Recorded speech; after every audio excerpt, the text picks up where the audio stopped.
Olá! Hoje o tema da nossa aula é o papel da agropecuária brasileira no mundo. Nós vamos entender melhor como produtores e produtoras rurais podem aproveitar as oportunidades do comércio internacional. O comércio internacional, ele apresenta diversas oportunidades, mas também desafios. E por que desafios? Porque a agricultura no Brasil passou nos últimos 30 anos por uma grande revolução.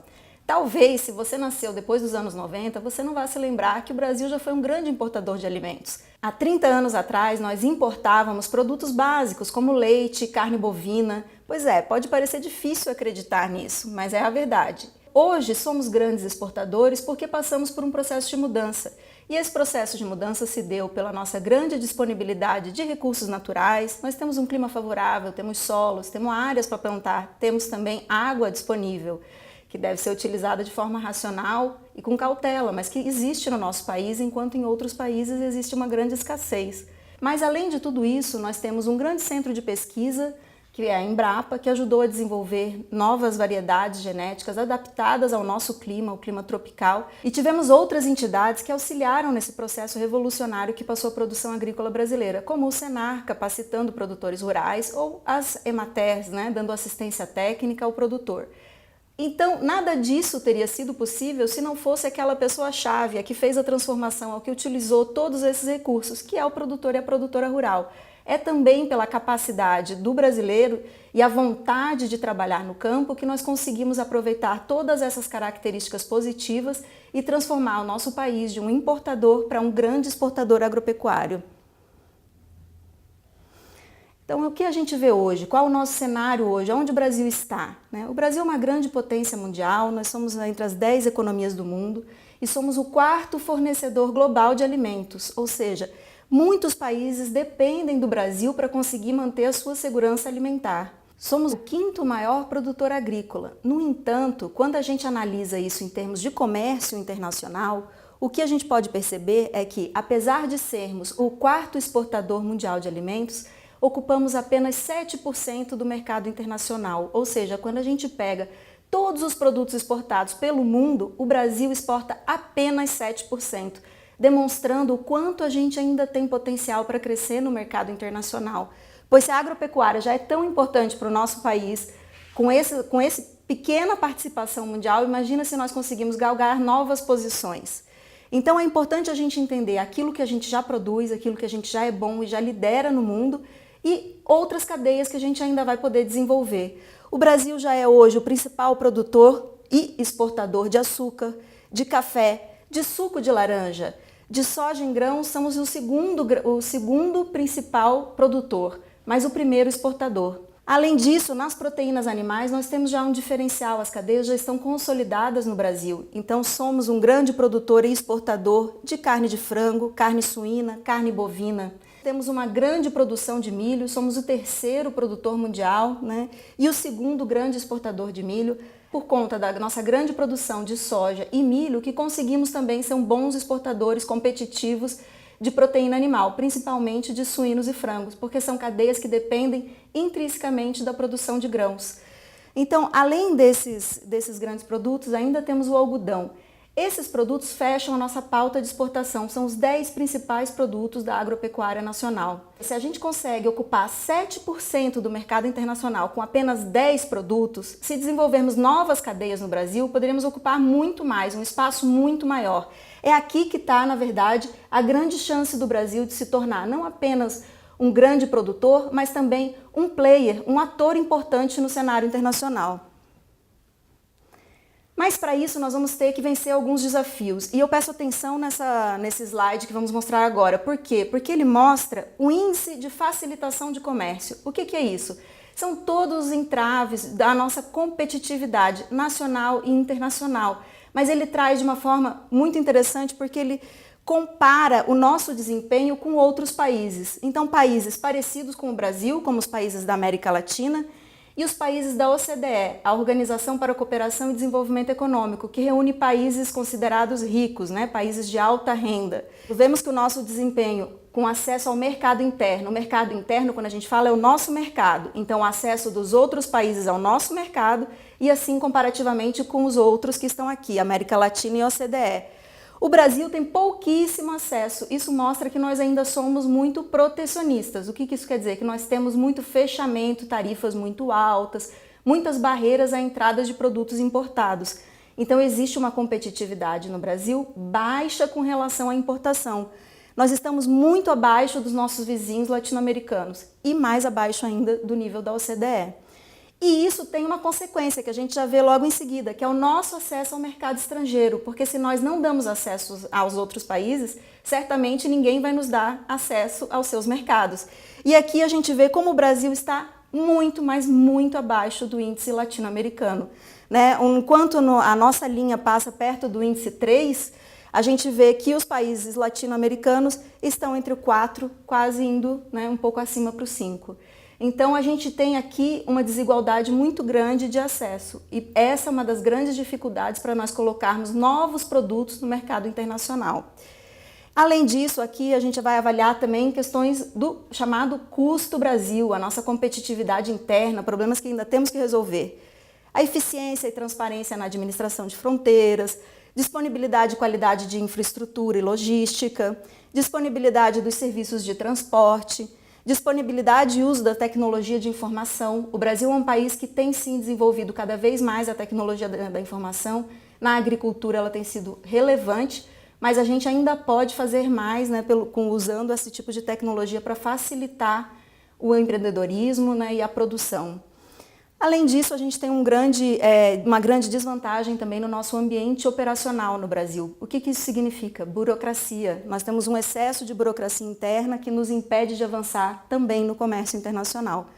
Ainda assim, com todas essas desvantagens, o agronegócio ele tem sido fundamental para a nossa balança comercial. O que é a balança comercial? É a diferença entre tudo que a gente exporta e o que a gente importa. No agronegócio, disse que a gente tem uma balança comercial positiva. Por quê? Porque exportamos mais do que importamos. Com isso, a gente recebe divisas em dólares que financiam o Brasil, inclusive compras de produtos internacionais, quando a gente faz as importações. Então, a gente teve, no ano passado, de 2017, exportação de 96 bilhões de dólares e a compra-importação de apenas 14 bilhões. Restando, portanto, um saldo na nossa balança comercial positivo de 82 bilhões de dólares. Quando a gente faz uma comparação entre o saldo da balança do agronegócio para a balança dos demais setores, aí a gente percebe ainda mais fortemente a importância do nosso setor.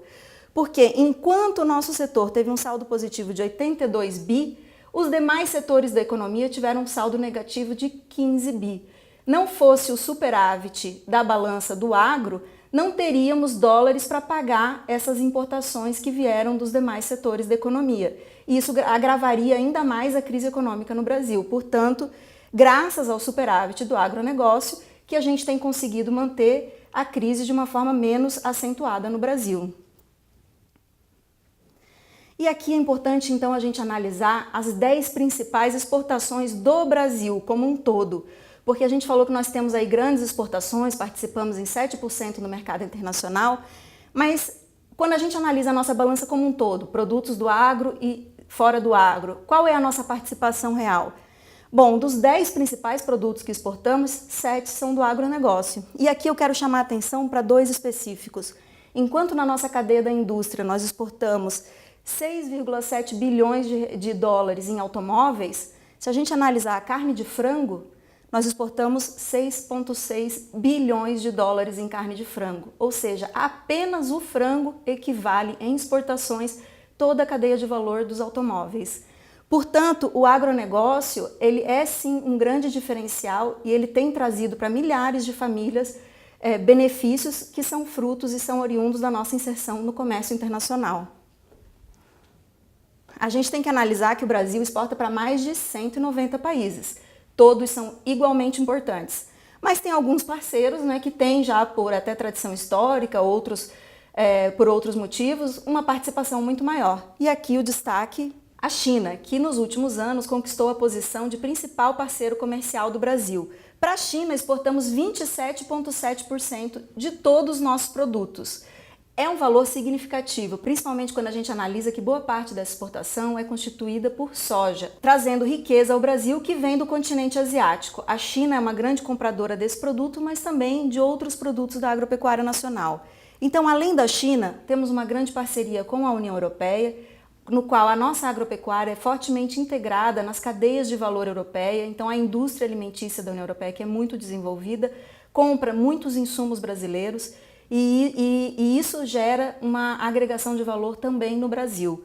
Temos parcerias fortes com os Estados Unidos, mas é interessante notar novos destinos que vêm surgindo cada vez com mais força, comprando cada vez mais produtos do Brasil, como por exemplo o Irã, um destino não tradicional, mas de um país que tem uma baixíssima produção agropecuária e uma população de renda média e que tem sim cada vez mais comprado os produtos com valor agregado do Brasil.